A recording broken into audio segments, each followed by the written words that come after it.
Welcome, everybody, back to another edition, our third episode. That's right. Hail to the King, baby. It is a 70-year retrospective of Godzilla on film.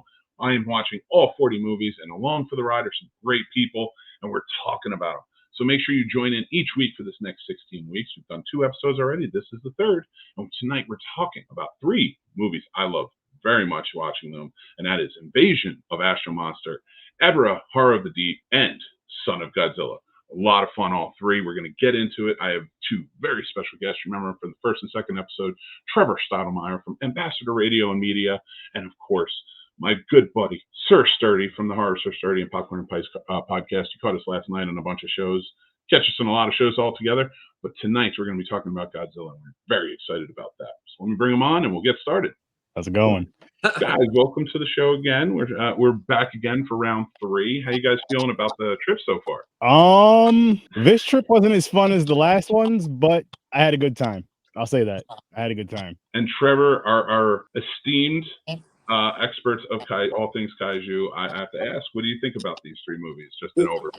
Just these 3 movies, I have a lot of feeling. But to answer your previous question, it has been a lot of fun. The only thing I wish I could have done is watched the Irashiro Honda offshoot science fiction film. But watching the Godzillas in a consecutive row, you pick up on a lot of things that, this is a long run of films that has been consumed in bits and pieces. Like, there's no connection. Well, there is. It's just, that's not how, at least us in the United States, consumed the Godzilla films. They were always one-offs. Yeah. And it's funny you mentioned that, because all the offshoots, like the Mothra, Rodan, especially Gamera, we're going to.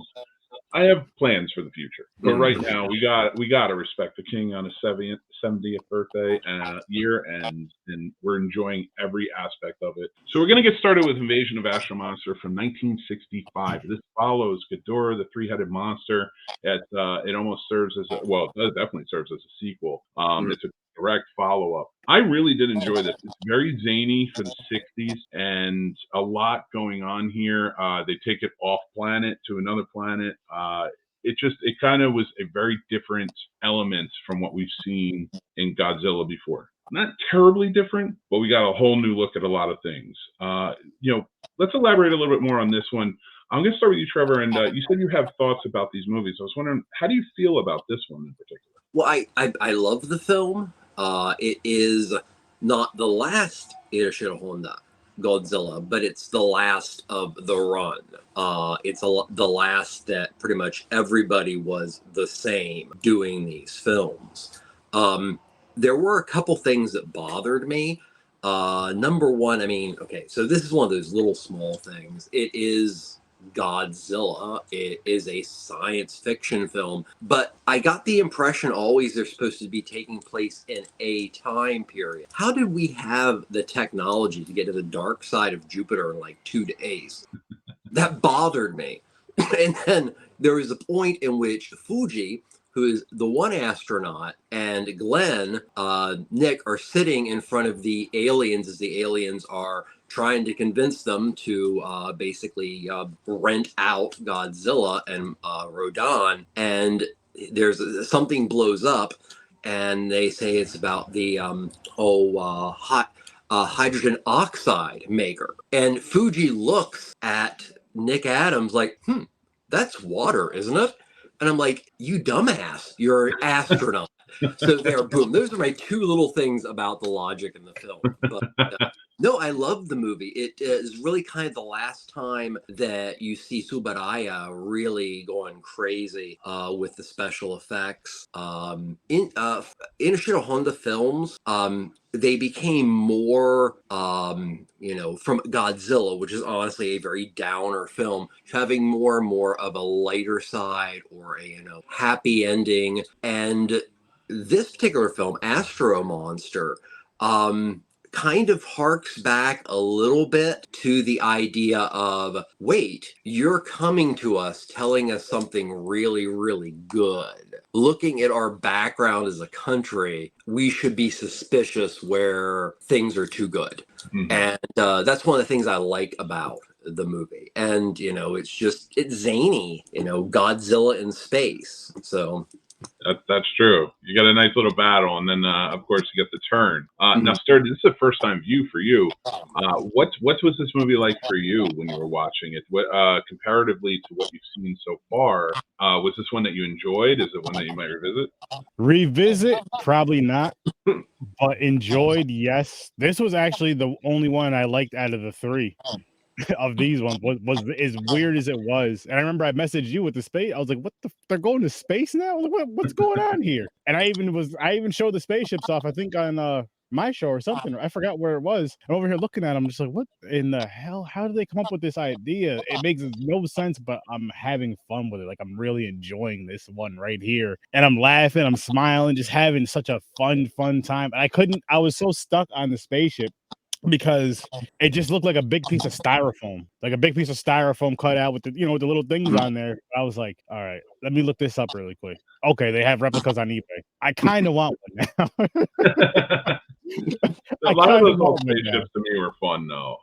You know, when you watch like Forbidden Planet, you watch movies like that in the 50s, 60s. I love those spaceship types, the rockets. And Mhm.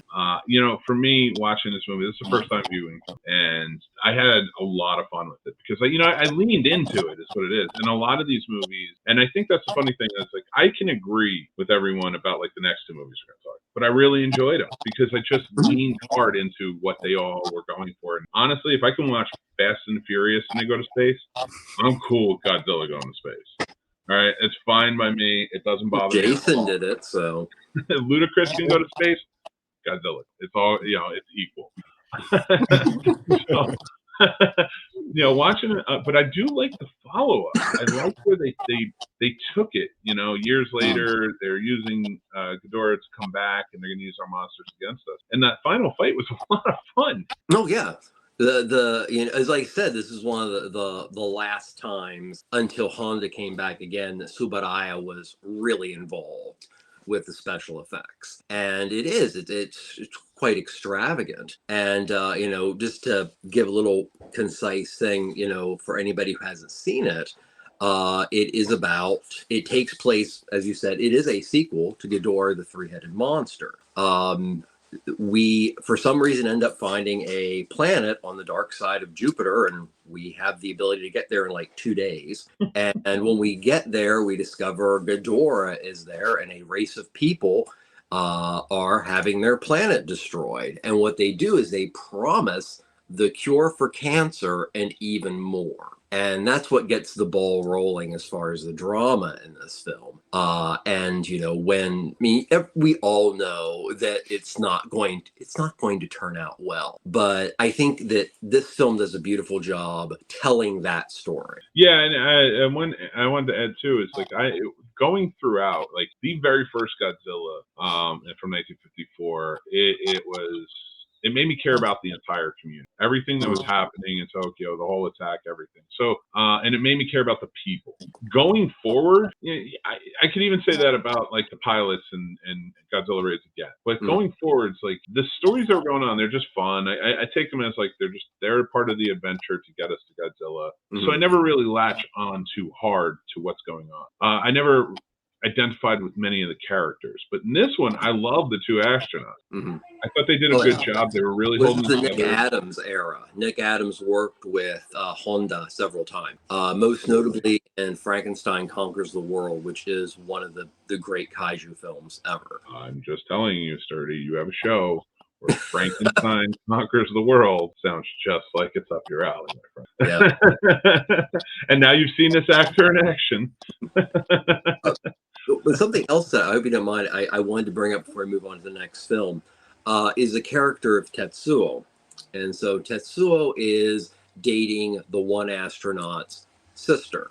And he doesn't want them to get married because he is, God forbid, an inventor. If you've noticed in this first run, minus Raids Again, of Godzilla films, you have scientists, inventors, which Tetsuo is an inventor, and he saves the day in the end.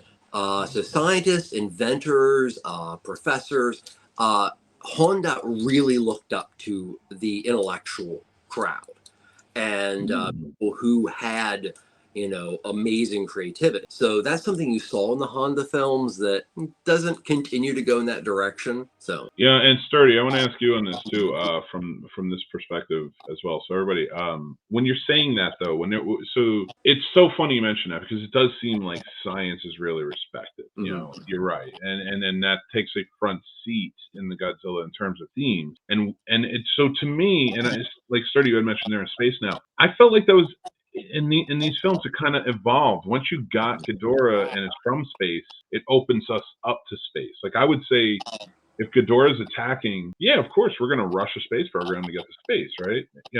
In my opinion, yes, they're not going to get there that quick, but Ghidorah is the Kaiju Thanos. Yeah, definitely, and we see him coming. Yeah, I can't wait till the '90s when he gets back. But it's gonna be a lot more. It's gonna be really fun. But and I can't wait to see what you think of this story. But let me ask this: like, does it so? Kind of segueing into the next film, Ebirah, Horror of the Deep, takes it right back down to the ocean. And even Son of Godzilla, to a point, takes it to more, like, science almost sort of takes a back seat a little bit, more so than I feel like it did in any of those others. So are you saying that was the filmmaking choice? And Sturdy, how do you feel about the difference between going to space versus keeping it in the water? Ebirah? That's the both of you. As far as keeping it in the water, I'm not mad at it. Like, I don't know. I think just because of that first one in space that I'm seeing this, it's so ridiculous. And again, the spaceships really stood out to me. That's why I keep mentioning them because they were just so funny. And how they like bring Godzilla to space, or they just have him fighting monsters in space. I'm just like, what is this? Why? Like, why does this have to happen? I'm not even mad. Like, I'm really, really enjoying it. And I think I enjoyed that one so much because it was so out there. Then when they went back down to Earth, I was just like, I really had fun with this. This one's just not doing it for me now. You took me from this ridiculousness to like back to normal, and I'm not ready for it. Oh my god! You actually have it. That's true. That's the one with the dance off in it, isn't it? Yeah, I believe so. Yeah, I mean, which speaks, Inoshiro Honda would not, even though it's the same writer from King Kong versus Godzilla up till now, that would not be in a Honda film. So, It's there's something like this, like going into Ebirah and like what is it, giant lobster, basically. Yeah, what it comes down to.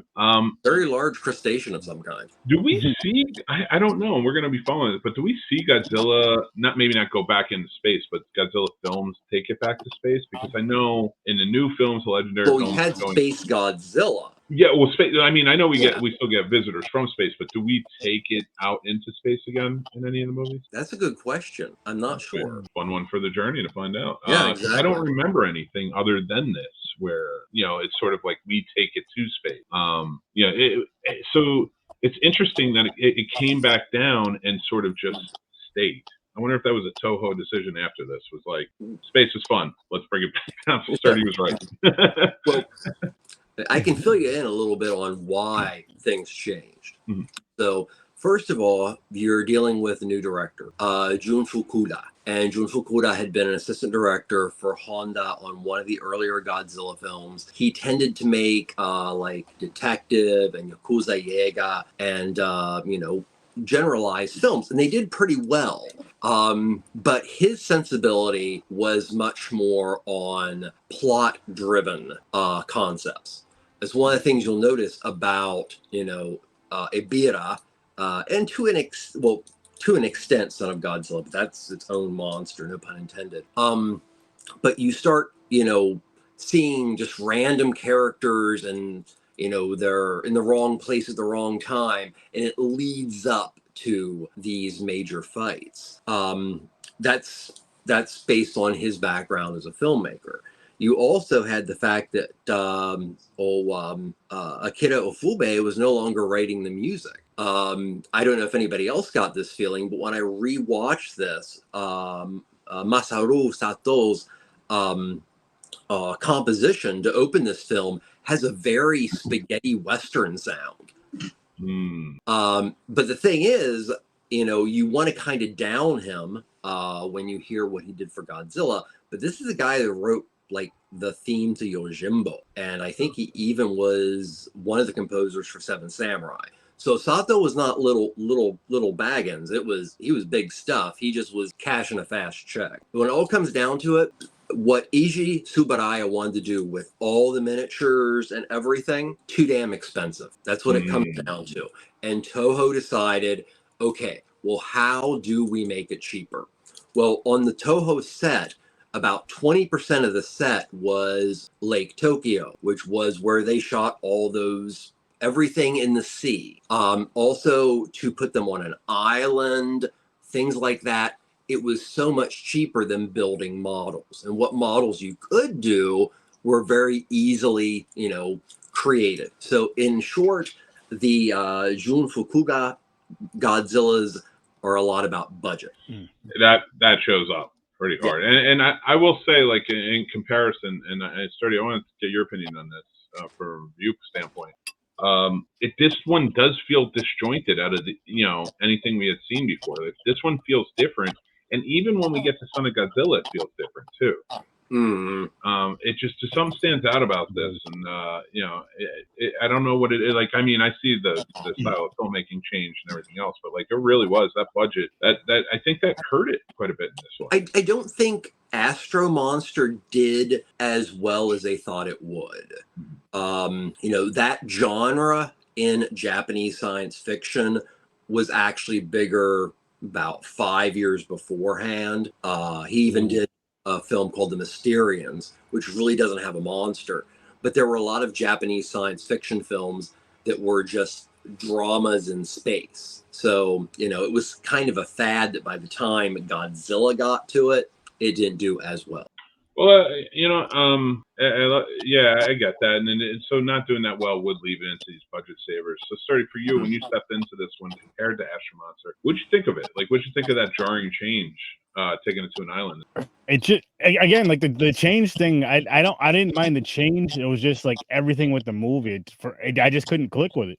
I just could not click. I tried. Like, come on. Like, I enjoyed the majority of these movies so far. But let's not this be like that downhill slope that I've dealt with movies and franchises. I'm like, there's 40 movies, so I know there's gonna be some bad ones. I know there's gonna be some stuff I do not like and care for. That's fine. I'm just scared that I'm gonna hit like a. I feel like I'm feeling this because it was back-to-back movies. I'm scared I'm gonna hit like one of those things where it's like, oh shit, here we go downhill. But I also have that hope that maybe it's just two. And again, I think you're gonna dig Smog Monster. I'm gonna take up. I really do. I think you are. I think he's gonna be like me. He's gonna get it. So. You are. I hope so. I'll tell you what, and when that's actually coming up on next week. So you guys know, before we get into the last movie. Next week's 3 movies are Destroy All Monsters, All Monsters Attack, and Godzilla versus Hedorah, or known as in America as Godzilla versus the Smog. I'm gonna save it for next week because I'm gonna tell you something.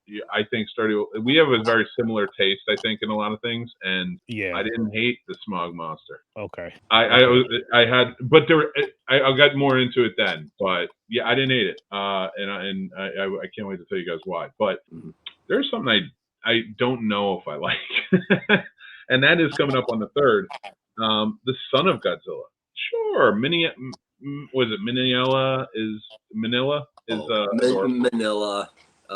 heard Manila, Minya. I've heard it multiple ways, but Manila is usually the agreed upon pronunciation. It's adorable, and I watched this with my 7. I don't know about adorable. I thought it was just downright freaky. You know what it was though? I watched it with my kid, and he was so into it, and I was like, "This is who it's for." Oh well, okay. Yeah, so, those other ones that was for me. Let me just give you a quick rundown on this one, and then I'll tell you about some of the things that really irked me. Okay. So in 1967, Gamera's 3rd film, Gamera versus Gauss, came out. And this was the one in which it was hardcore kiddie film. Like, that's when, just went like that. But it made an immense amount of money. And since Jun Fukuda and them were about, well, how can we make money with Toho, the series decided to give it a shot and did it in its own interesting way. It was like, well, we're going to try to make a plot, but everything the monsters do is to make the kids laugh. And that's why. Gamera's success led to this movie. I think we can all agree, though, having parented, we are probably most connect as fathers in this movie when all he wanted to do is get some damn sleep. Mm-hmm. And Manila would just run around and keep trying to wake him up. So no, I did. I'm kidding, of course. That is a scene in the movie. Godzilla is trying to take a nap, and Manila won't let him sleep. Well, there's a lot of cute. I mean, as a dad, you know, it has those fun things, you know, that you can now empathize with Godzilla as a father. Those are great in the movie, but it doesn't make a full film. It does not. It does not. This is not a good film. No. It was fun to watch, and like my 11-year-old wasn't. You know, like he loves Godzilla, but he was like, I'm just like, no, I know. Yeah. I'm well aware. You go on and watch the anime. I get it, you know, something like that. So, Son of Godzilla, there really isn't. You get a little more exploration of the island. I actually do want to ask something with these two movies introducing Monster Island. Yeah. What do we think about the concept going forward? Sturdy, what can you see coming? I just want you, because you haven't watched anything past Son of Godzilla yet, right? Not to my knowledge. Well, you should definitely watch Destroy All Monsters. I'm going to say that right now. That's 100%. Like, I also like that all monsters attack. Not on the same level. Mm-hmm. Totally not on the same level. And for the reasons I liked it was because of, like we had talked about, that I watched it with my kid again, and it was sort of fit within that. And the same with Godzilla, but a little bit. I mean, there's more of a story for sure. Okay. Not much of one, but there was more of a story. And then I'm sure you'll love Godzilla versus Hedorah. But going in with Son of Godzilla and stuff like that, like for you, the idea of the monster island, does it get any better in your opinion, Trevor? And I where thought would it was you like to see it go?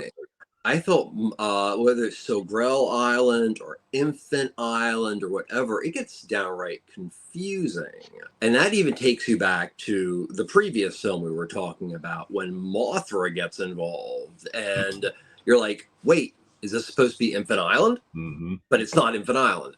It gets very confusing. Yeah, I did get confused by that. He just showed up. Did they just move Mothra there? Are they allowed to do that? Yeah, it didn't make a lot of sense. But, I mean, that happens. The Monster Island thing, you know, it just kind of really, I mean, it morphs into that concept, but, you know, I don't know. I never really paid much attention to it. That was the tough one about these groupings, because I think you start off really strong, and then these next two movies kind of they kind of falter a little bit. Mm-hmm. Oh, okay, they falter quite a bit. They falter quite. I do want to ask one question, because you had Gamera out there being as popular as Godzilla.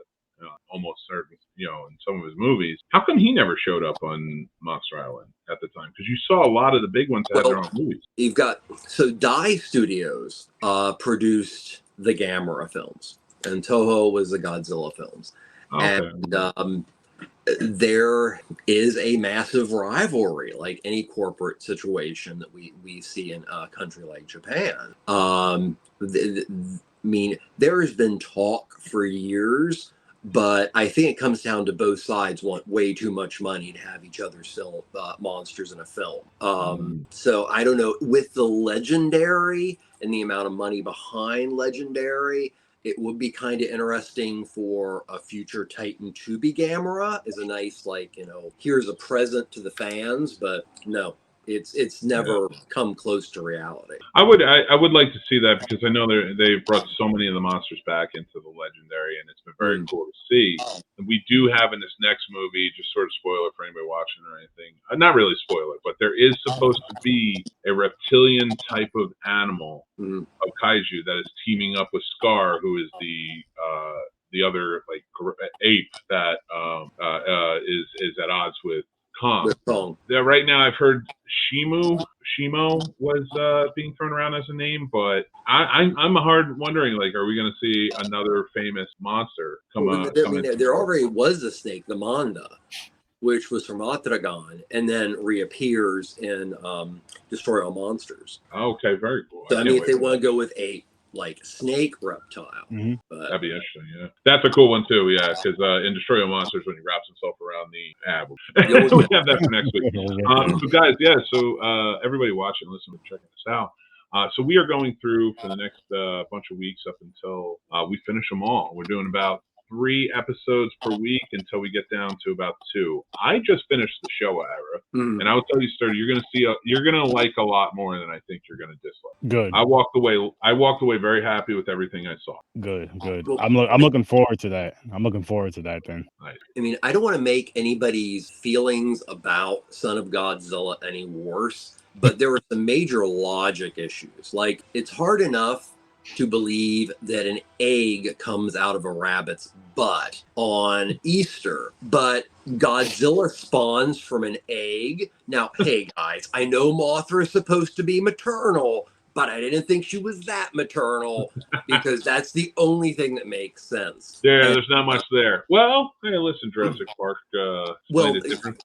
You mentioned Jurassic Park. So when the egg is broken open, he slowly slides around, and then you see like little, I mean, it looks like you would be like an extra in a Jurassic Park porno. There's something about that whole scene that's just very uncomfortable to me. You know what's funny? And actually, I want to, so Sturdy, when we get to it, is now that we're saying Jurassic Park, Monster Island would be a cool concept for that. We do kind of get that within Gigan, but it just not the same. You know, like I feel like if you had taken Monster Island at some point and just did sort of like a Jurassic Park sort of feel, like that could have been very cool. Trying to survive these monsters. And they sort of did it with Kong Skull Island, but I want to see it in the old school. Well, if Legendary were ever to come up with an idea that say, like, you know, that the monsters have to be under, you know, like NATO or whatever, so we take all the known Titans and we just put them here, that would be a way to put in Monster Island. True. Never going to work. No, it wouldn't work, no. Yeah, but they have to work. Well, they sort of did by making Hollow work, but whatever. We'll get there, guys. We have lots of time for this. Mm-hmm. If you are following along and watching these, I do urge you to watch these. I think they're a lot of fun. They're good.